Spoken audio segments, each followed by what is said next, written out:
मोदी जी को फिर से प्रधानमंत्री बनाना है या नहीं बनाना है? 400 पार करनी है या नहीं करनी है? ओडिशा में 20 से ज्यादा लोकसभा जीतनी है या नहीं जीतनी है? ओडिशा में पहली बार महाप्रभु के आशीर्वाद से भाजपा सरकार बनानी है या नहीं बनानी है? तो ऐसी आवाज नहीं चलेगी। मेरे साथ दोनों हाथ उठाइए, अंत तक सभी लोग हाथ उठाए जरा। ओडिशा में सरकार बनाने के संकल्प की मुट्ठी बींचे और प्रचंड आवाज से बोलिए, भारत माता की, भारत माता की जय जगन्नाथ, जय श्री राम, जय जय श्री राम।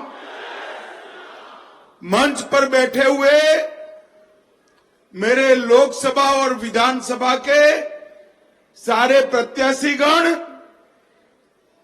हमारे प्रदेश अध्यक्ष महोदय, बैठे हुए भाजपा के सारे नेतागण और सोनेपुर में इतनी बड़ी संख्या में जहां तक नजर पड़े लोग ही लोग दिखाई पड़ रहे हैं, इतनी बड़ी संख्या में आए हुए प्यारे भाइयों, बहनों, माताओं और मेरे जिगर के टुकड़े जैसे युवा मित्रों, आप सभी को मेरा जय जगन्नाथ। भाइयों और बहनों, मैं महान ओडिशा की भूमि पर आज पहली बार विधानसभा और लोकसभा के चुनाव के प्रचार के लिए आया हूं। सबसे पहले मैं गुजरात महाप्रभु के धाम से आता हूं और ओडिशा जगन्नाथपुरी में बैठे हुए महाप्रभु जी को प्रणाम कर कर मेरी बात की शुरुआत करता हूं। भाई और बहनों, मैं यहां पर 64 योगिनी मंदिर को, सुनेश्वरी मंदिर, मेटाकानी मंदिर, मां समलेश्वरी, मां पाटनेश्वरी, ये सभी देवी देवताओं को प्रणाम कर कर मेरी बात की शुरुआत करना चाहता हूं। भाई और बहनों, मेरे साथ समय कम है, 5:30 बजे और 5 मिनट पर मुझे वापिस जाना है। मैं सीधे मुद्दे पर आता हूं। देश भर में लोकसभा का चुनाव चल रहा है। मैं पूर्व, पश्चिम, उत्तर, दक्षिण सब जगह जाता आज ओडिशा आया हूं। मैं जहां जहां गया पूरे देश में मोदी मोदी मोदी मोदी के नारे लगते। आज ओडिशा में भी पूरा माहौल मोदी पर है, मगर ओडिशा और देश में थोड़ा परिवर्तन है। देश भर के लोग मोदी जी को तीसरी बार प्रधानमंत्री बनाने के लिए वोट करने जा रहे हैं। ओडिशा की जनता भी मोदी जी को तीसरी बार प्रधानमंत्री बनाकर 20 से ज्यादा कमल देश की लोकसभा में भेजने के लिए वोटिंग करने जा रही है। परंतु इसके साथ साथ ओडिशा की जनता एक और वोट भी करने जा रही है। ये महाप्रभु की भूमि पर पहली बार ओडिशा की भाषा, संस्कृति, धर्म और साहित्य के गौरव के लिए ओडिशा में भी पूर्ण बहुमत के साथ भारतीय जनता पार्टी की सरकार बनाने के लिए वोट करना है। ओडिशा वालों, मैं आपको विश्वास दिलाता हूं, यहां नवीन बाबू की सरकार को उखाड़कर भारतीय जनता पार्टी की सरकार बनाई है।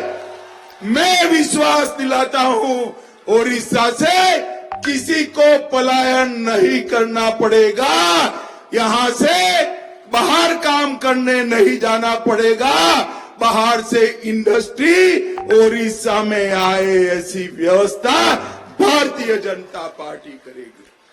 भाई और बहनों, मोदी जी ने, बैठ जाओ भैया टाइम कम है। भाई और बहनों, ये 10 साल में मोदी जी ने सालों से लटके हुए सवालों को समाप्त किया। ओडिया वासियों, मुझे बताओ, अयोध्या में राम मंदिर बनना चाहिए था या नहीं बनना चाहिए था? अरे जोर से बोलो, बनना चाहिए था या नहीं बनना चाहिए था? एक कांग्रेस पार्टी और उनके चट्टे पट्टे राम जन्मभूमि के मुद्दे को अटकाते रहे, लटकाते रहे, भटकाते रहे। आपने मोदी जी को दूसरी बार प्रधानमंत्री बनाया। मोदी जी ने 5 ही साल में केस भी जीता, भूमि पूजन भी किया और 22 जनवरी को मोदी जी ने प्राण प्रतिष्ठा कर कर जय श्री राम। ओडिया वासियों, मुझे बताओ, प्रभु श्री राम भव्य मंदिर में विराजते हैं, आप खुश हो या नहीं हो? जोर से बोलो, खुश है या नहीं है? यहां की सरकार, सत्ताधारी पार्टी ने राम मंदिर को, इसके उत्सव को डाइवर्ट करने का प्रयास किया, मगर मेरे ओडिया वासियों ने प्रयास को विफल। ओडिया वासियों, मुझे बताओ, ये कश्मीर जो है हमारा है या नहीं है? अरे जोर से बोलो, है या नहीं है?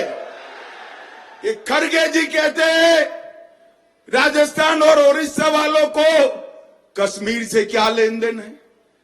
अरे खड़गे बाबू, आपको मालूम नहीं है, ओडिशा का मेरा एक एक युवा कश्मीर के लिए अपनी जान देने के लिए तैयार है, जान। ये धारा 370 जो कश्मीर को बाकी के भारत से अलग रखती थी, 70 साल तक एक कांग्रेस पार्टी ने धारा 370 को एक अनौरस बच्चे की तरह अपनी गोदी में खिलाया। आलिया, मालिया, जमालिया आते थे, छठी सरकार खर्च नहीं कर पाई, पहुंचाने का काम भारतीय जनता पार्टी करेगी।